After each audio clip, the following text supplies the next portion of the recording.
You are listening to Sean of the South. We are coming to you live via the podcast airwaves and via the radio all over the nation right now tonight. That music here behind me right now is Stuart Mason and Little Black Train. Well, I'm going to leave this country. I'm a-going around this world. I'm going to leave this country for the sake of one little girl. But I ain't gonna work tomorrow. I ain't gonna work today. I ain't gonna work tomorrow, for my darling's gone away.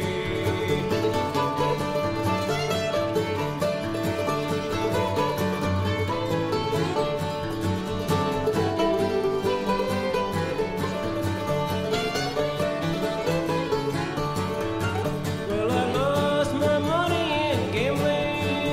I lost my name, you see.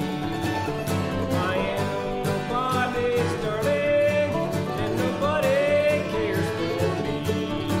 But I ain't gonna work tomorrow. I ain't gonna work today. I ain't gonna work tomorrow, for my darling's gone away.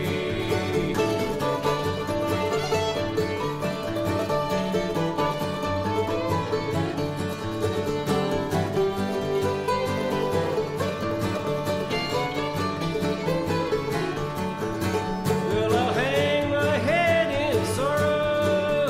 I'll hang my head and cry. I'll hang my head in sorrow as my darling passes by. But I ain't gonna work tomorrow.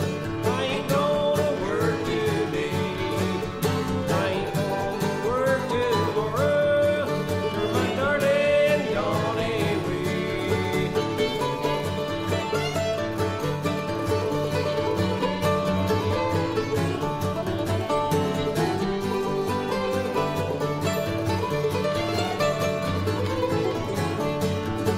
Don't you hear my mando ringing? Don't you hear that lonesome song? Hear those pretty girls laughing, standing on the cold ground. But I ain't gonna work tomorrow. I ain't gonna work today. No, I ain't gonna work tomorrow, for my darling's gone away.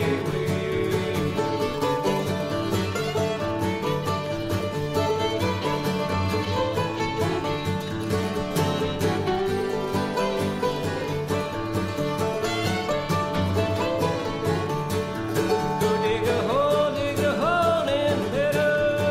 Dig a hole in the cold ground. Dig a hole in the middle, for to lay my body down. But I ain't gonna work tomorrow. I ain't gonna work today. No, I ain't gonna work tomorrow, for my darling gone away.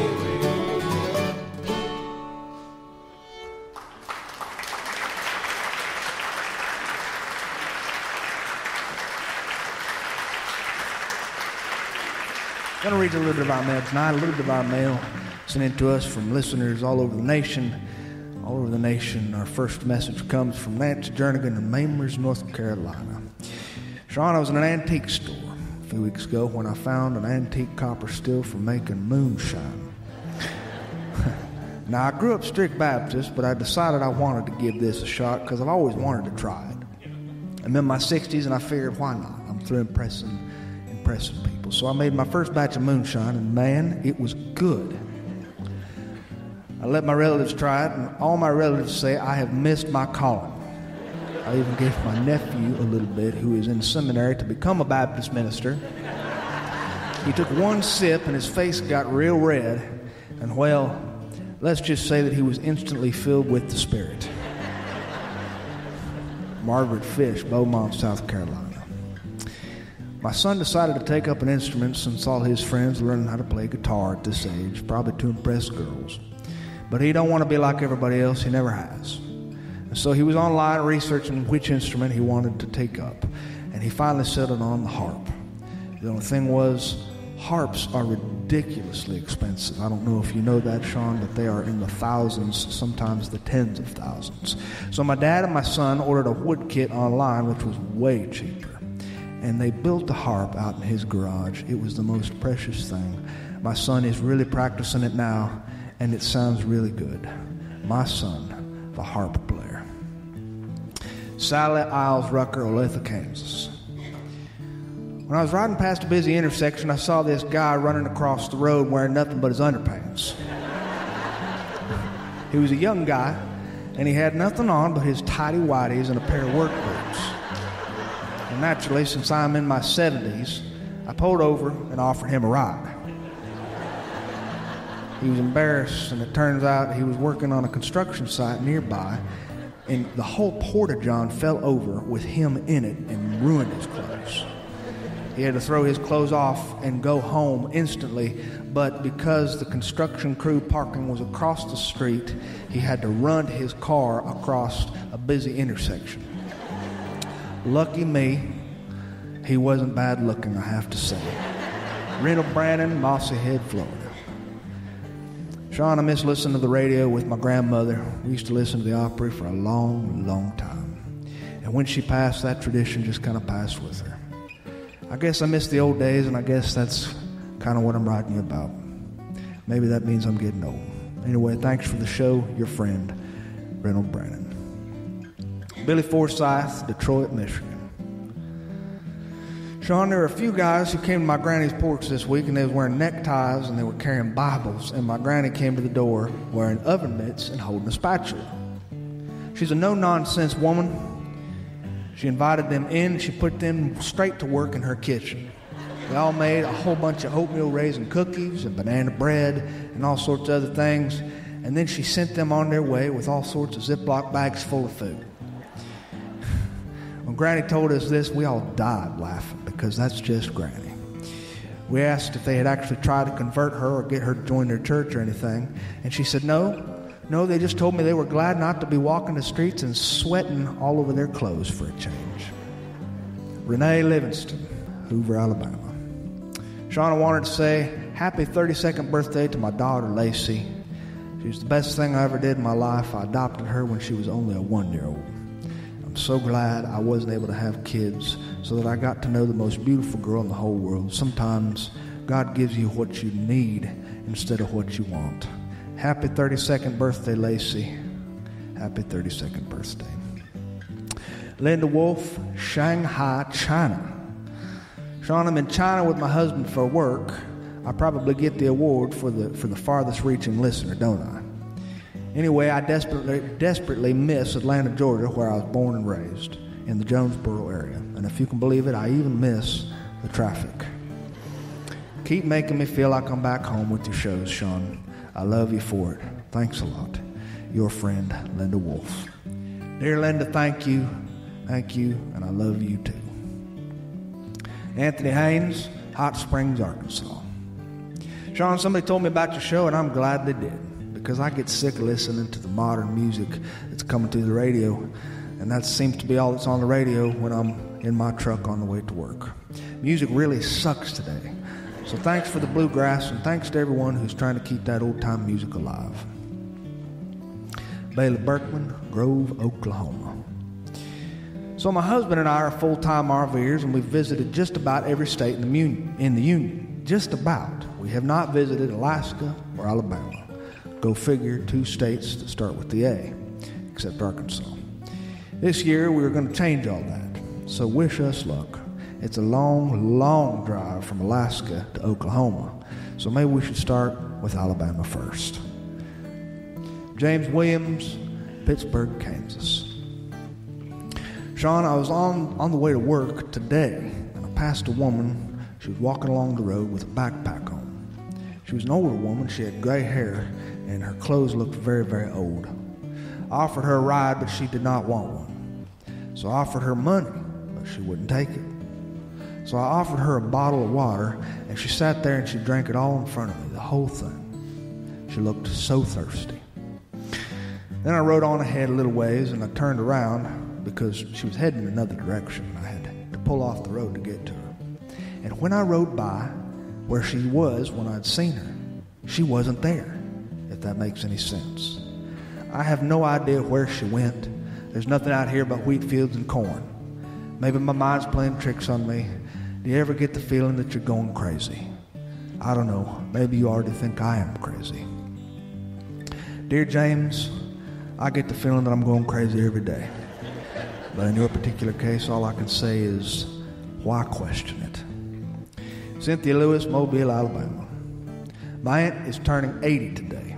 80 years old is a milestone for her. She's fought a lot of illnesses to get here, and she deserves something big. We're going to take her on a cruise, I think, or maybe a resort that's all-inclusive. I don't know. Just please give her a shout-out. Her name is Nana Taylor. That's what we all call her, Nana Taylor. So happy 80th birthday to Nana Taylor from everybody here tonight. And that's letters from our listeners. Let's have another tune from Stuart Mason and Little Black Tramp.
Beautiful time of year when summer is starting to end and children are starting to go back to school. Children going back to school is a bittersweet thing. Parents are excited about this, and they're also a little bit sad because it means their child is taking that next step upward on the staircase of life. And that is a wonderful thing and a sad thing, because with each step they get a little bit further away from us. They get a little bit further away from us, and then they become more an adult. They start to say things that are adult, and they start to understand things that you say when you're trying to speak in secret. And they all of a sudden they can learn how to spell words that you have spelt to your spouse when you're trying to hide things from them. They become expert spellers. This is what you pay the teachers to teach them how to do.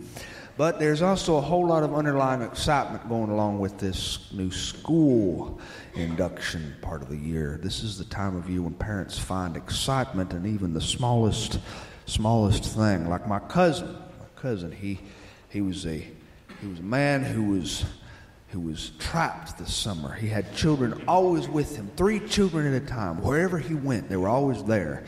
I was in the minivan with my cousin. We took a short drive to Atlanta, Georgia, and my cousin said, watch this, just listen for a little bit. And my cousin's son in the back, he finally looked up from his iPad. He said, hey dad, hey dad, hey dad, hey dad, hey dad, hey dad, hey dad, hey dad, hey dad. And my cousin looked at me and he raised his eyebrow. He said, can you believe that joker? And he didn't say anything, and after 22 hey dads, my cousin finally said, what is it? And my cousin's son said, well, it's too late now. We already passed it. These are the joys of parenthood, I assume. Of course, I don't know this for certain because I don't have any children. I do know that once my cousin and his wife, Julie, sent his children back to school this year, they called me over. I had to come pick up a bag of dog food. My cousin's wife, Julie, can get it cheaper than I can get it. And so I went over to their house at 9:30 in the morning. They were sitting at their dining room table, and they both had these pedestal glasses filled with daiquiris. My cousin said, why don't you come on in here and have yourself a daiquiri? I said, it's 9:30 in the morning. He said, today's the day school started.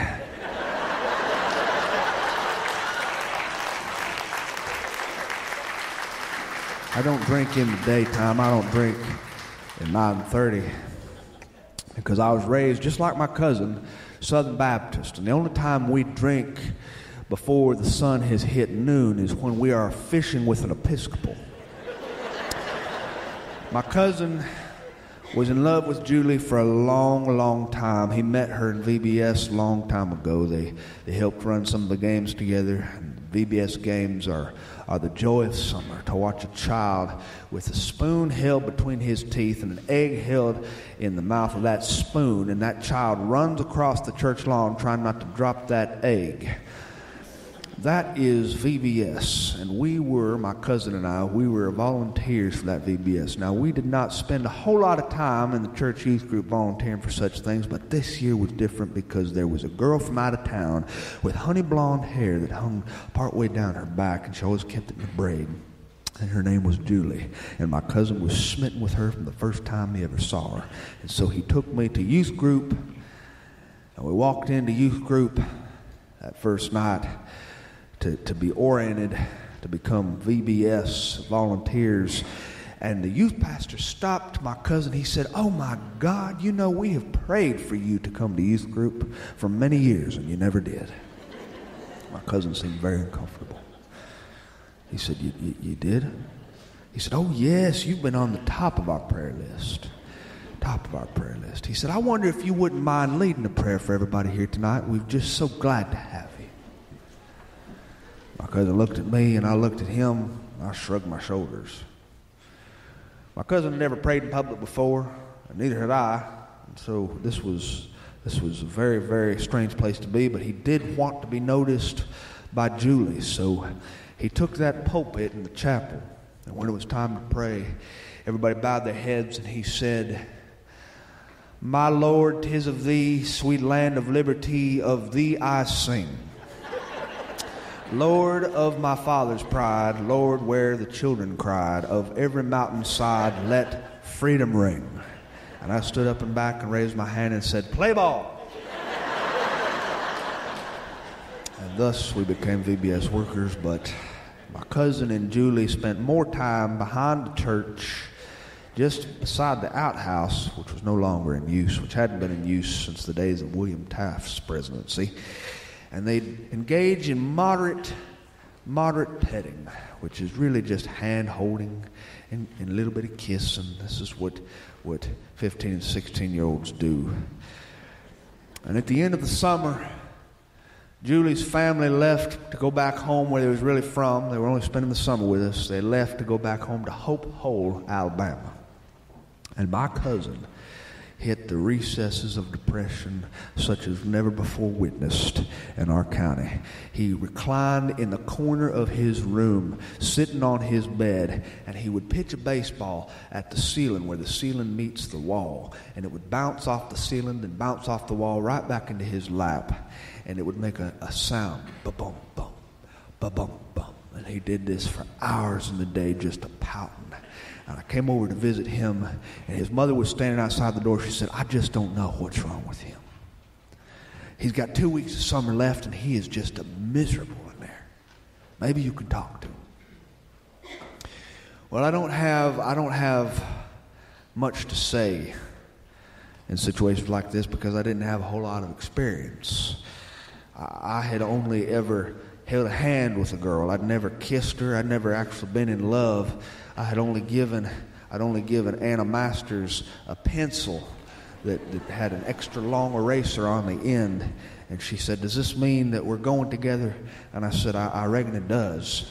And so we just kind of became an item, but we never did anything about it. We never did anything official about it. But this what he was experiencing was different. This is what 16-year-olds really experience. This was love, his first taste of love. And he said, I feel like I'm going to die without Julie around.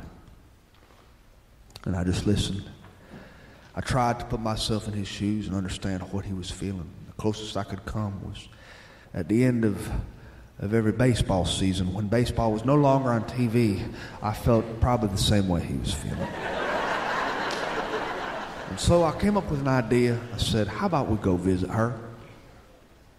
And he sat up in his bed. He sat up in his bed and he threw his baseball glove beneath his mattress. He said, you think we could? I said, yeah, why not? Why not? Go visit her. My cousin was excited about this because not only had this been the summer that he'd first fallen in love, this had been the summer that he first got his 1982 Ford truck. It was red except for the doors, which were primed gray. They had been salvaged from another 83 Ford truck in the junkyard in Andalusia. And he had put these on his truck, and this thing had two-tone doors, and everybody tried to get him to paint them, but he said he kind of liked the way those gray doors looked against the red. And everywhere he drove, ever since he'd met Julie, he had this ribbon hanging around his rear view mirror, red ribbon. It was her hair ribbon. She'd given it to him. And sometimes he touched it for good luck. He touched it for good luck, or he'd just work it in his hands, but it always hung in his mirror so he could see it. He was turning into a lovesick fool. We got our mothers together, and we asked if we could go out of town to Montgomery, Alabama, around Hope Hole, to visit his girlfriend, Julie. And they looked at each other, our mamas, and they knew that we were boys who probably ought not be by themselves. But they knew how much he loved Julie. They sure did. And so, out of pure mercy, they were willing to let us go. They were willing to let us take a road trip. And so we loaded up his 82 Ford with all sorts of stuff, with bags and camping gear and a propane burner for we could cook meals on. And our mothers gave us paper sacks full of all the fixings. My mother gave me a shoebox full of fried chicken, And my cousin's mother gave him pot roast, which had been sliced real thin and made into sandwiches. And there were jars of jelly, and there were piccalilli relish bottles. And my mother and his mother had both given us a $10 bill, and they made us keep it in our shoe. We were supposed to keep it in our shoe, and I could feel it when I walked on it. My mother had said, if you ever find yourself in any trouble, you use that money if you need it, or you call me, and I'll come to get you no matter how far away it is. You just call me. And so we set off for Hope Hole, Alabama, that red ribbon hanging in that mirror, hanging right over his rearview mirror. We passed old farms on those two-lane highways, that faded yellow line which runs between the lanes. It's old. These highways are rocky and uneven, and you can pass flat prairies filled with cattle and filled with peanuts and filled with cotton, and you can look up in the sky and see clouds stretching from here until eternity. There's certain things you can only see on an Alabama highway. You can't see them anywhere else. And when the sun had set, we were getting near Montgomery. The sun had set and the world had turned purple, and the sky looked like someone had dusted silvery powder all over a purple sky. My cousin pulled over at an old saloon which was perched on the side of the road, built out of cinder blocks, with a sign out front that said, $3 pitchers of beer. I said, what are you doing? Because he was like me. Our mothers were Southern Baptists, but they had a touch of Pentecostal in them. And that meant that every now and then they would pray in tongues, not because they actually knew how to pray in tongues, but because they just kind of wanted to experiment with it, see how it felt.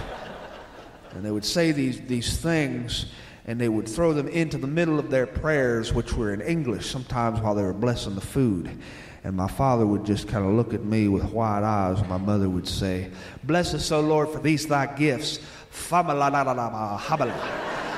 we're about to receive, amen, shamalama ding dong, in the name of the Father, and the Son, and the Holy Spirit. They were women who knew what 16-year-old boys were up to, and we knew right at that exact moment they was probably thinking about us and praying in tongues about us. And my cousin pulled over and he said, pitcher of beer, who can say no to that? And so we walked inside this joint, two 16-year-old boys. We had never done anything evil in our lives, and it felt oddly exciting to take that next step upward on the staircase of adulthood. We had never done anything that was wrong. Never. I mean, the closest thing I'd ever done anything that was wrong was when I once put a black cat firework in the Methodist men's bathroom. But who's counting? We walked into this little place, and every eye was upon us. Every eye was upon us. My cousin and I had baby smooth faces, baby smooth skin, and round red cheeks. We sat on them stools, and that bartender looked at us with hard eyes. She was a hard woman with leathery skin, and she had a voice like a pack of Virginia menthol Misty Slims, and she said, hello, doll. My cousin said, I will have a beer. She looked at him, she said, how old are you? He started to laugh. He said, how old am I? Well, I'm 22 years old. She nodded. She looked at me. She said, you want a beer too, I guess? I said, yes'm. She said, and how old are you? And I thought fast. I thought as fast as I could. I forgot that the drinking age was 21. I just picked the biggest number that came to my mind. I said, I'm 20. And my cousin elbowed me. He said, no. What he really means is he's turning 21 today. He was 20 yesterday, but he's 21 now. We'll take our beers in a mug, please, ma'am. She said, looking at me with these hard eyes, what year was you born? And my cousin hung his head. Math has never been my strong suit. Math has never been my strong suit. And so I picked the wrong date. She said, get out of my bar. Get out of my bar right now. We walked outside back toward my cousin's truck, and there's a little old man out there. He was smoking a cigarette. He was about 4'11" with white hair, and he stopped us. He smiled, and we saw a gold tooth in his mouth. He was an interesting man with a voice that was almost too deep for his body. He said, hey, boys, I heard what you was trying to do in there, and I got a little something for you if you're interested. And I don't check no IDs. My cousin looked at me. I looked at him. My cousin said, how much? And I elbowed my cousin and whispered, and I said, you don't even know what a something is. My cousin whispered to me. He said, I will once I figure out how much it costs. The man walked back to his trunk, and he opened up his trunk, and I had visions of waking up in the Stony Lonesome Sing Sing wearing County Orange. Me and my cousin. We'd have a roommate named Butch who would force us to cross-stitch little things for him to decorate the cell with. My cousin and I saw that man remove a milk jug from his trunk, and it was filled with a clear liquid. And my cousin said, is that moonshine? The man said, this is pure white lightning, son. Best in 3 counties. This stuff right here will put hair on your face. My cousin said, how much? He said, $25 for this whole thing. And that's a steal. You won't find that price from our competitors. My cousin looked at me. I looked at him. My cousin said, there's no way we can drink all that. He said, how about we just get half of it? The man looked around and he said, you want me to divide half this up? All right. But it'll be $20. And so he poured it into an old Heinz ketchup bottle, a rubber ketchup bottle. And then we reached into our shoes and we paid that man $10 a piece, $20, and we got into our truck and we left. We were driving to the night, and that little ketchup bottle full of moonshine sat in the bench seat between us, and we just looked at it. It was the most evil thing we had ever done. This moonshine was illegal, and it was sitting right there, and it gave us this little twinge of excitement mixed with total depression, because we knew we were making our mothers sad. What would they have thought if they'd known what we had done? We were feeling guilty, and this guilt was leading to us having images of our mothers sitting around the kitchen table, reading their Bibles and praying in tongues to us. They were praying in tongues toward heaven, and they were praying, oh Lord, let these boys be safe and sound and holy. Hallelujah. And there was this moonshine between us. The most evil thing the devil has ever created. My cousin he took it and he placed it underneath the bench seat. He said, I can't look at it. And I knew exactly how I was feeling. I said, you realize we never took a taste of it. My cousin said, you think we should? I said, I don't know. I heard that moonshine can make you go blind if it's not the good stuff. And my cousin, he was feeling the same things I was feeling. It was fear. The only thing we knew about moonshine was when we had these family reunions, and these family reunions would take place down by the bay. Everybody get together, and they would form an impromptu baseball game. And my Uncle Dietrich would sip moonshine from a mason jar, and one summer he had sipped too much moonshine, and he had played baseball so hard that he had gotten drilled in the head with the ball 3 times in a row, and it had changed him forever. And so any time in his life when he tried to pronounce his name, he would wet his pants and forget who he was for 30 seconds. And that's what we knew about moonshine. That's what we knew about moonshine. So we decided not to touch it. We drove into Montgomery.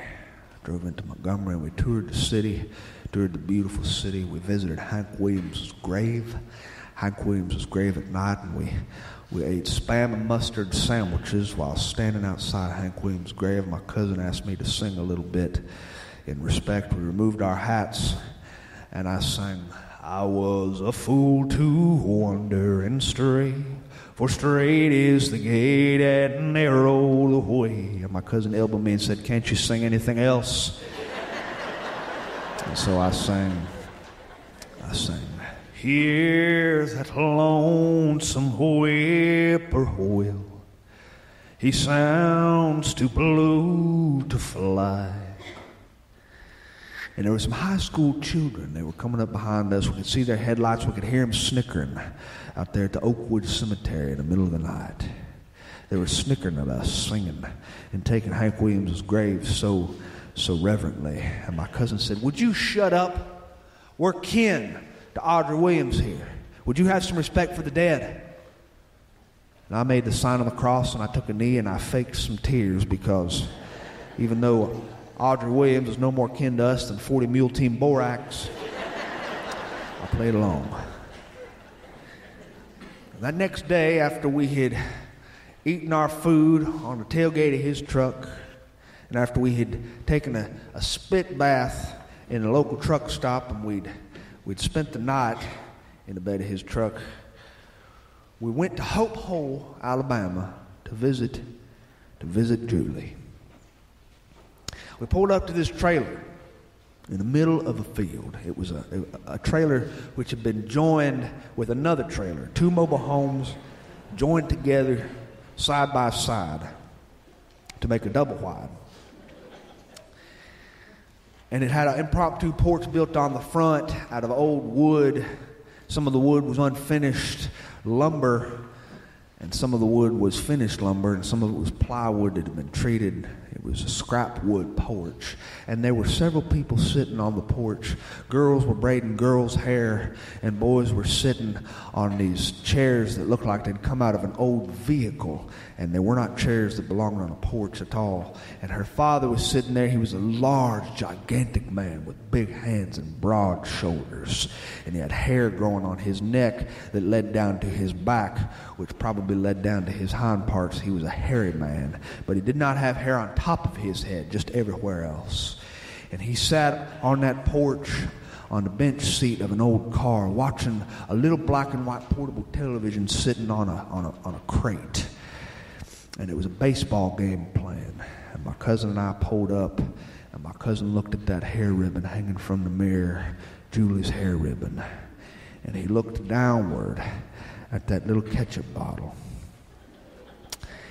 And we both did not want that thing in the car with us any longer. We felt like we were always looking over our shoulder at the police. Even though there were no police around us, our consciences were getting the best of us. And my cousin said, you know, I got an idea. And he took that ketchup bottle, and he took that hair ribbon, and he wrapped that hair ribbon around that ketchup bottle, and he tied it in a little bow, gift wrapped it. He said, you can't come and visit your girlfriend's presents without bearing gifts, right?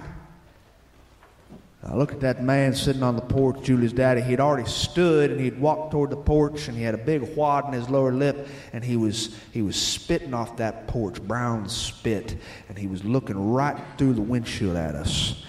And I said, I guess a gift couldn't hurt none. We walked out of that truck, and we walked toward the porch, and Julie stood behind her father.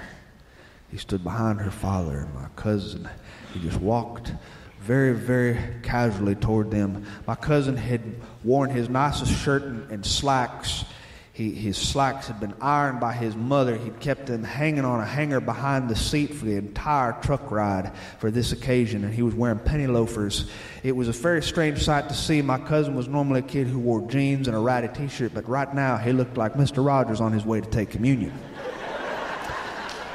He looked every bit the Southern Baptist he was. He walked toward the porch holding this ketchup bottle in his hand, and that man came off the porch to greet him. He had a gruff voice. He said, you must be Julie's boy. And my cousin nearly made a pile in his pants. His hand trembled. He said, I brought you something, sir, a gift. The man reached out and he took that clear bottle of clear fluid, and he grinned. He looked back at Julie. He said, Julie, why, your boy here has brought me a little something, something. My cousin looked at me and he gave me the thumbs up. He said, why, boy, maybe you was a lot smarter than I thought you was. That man unscrewed the cap of that ketchup bottle and he spit out a wad of chewing tobacco all over the ground. And he looked at this bottle, he held it up to the light, and then he brought that mouth of that bottle up to his lip, and he took himself a big old pull. My cousin just kind of held his breath. And then that man leaned forward with his face turning purple, and he spit it out all over the lawn, and he wheezed and he coughed, and he said, water, water, water. And Julie said, Daddy, what is it, what is it? And that man looked at my cousin. He said, who sold you this? My cousin said, what do you mean? He said, why, there ain't nothing in here but kerosene.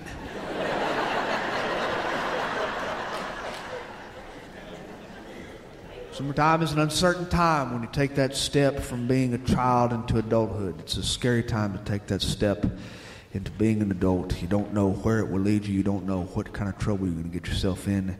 You don't know what kind of people you're going to meet on the road of life. But you got to take that step just the same. You got to take that step and watch the world turn another click to the right. Just make sure you don't buy any moonshine when you're on your way to Hopewell, Alabama. That's all for me. Thanks a lot for listening today.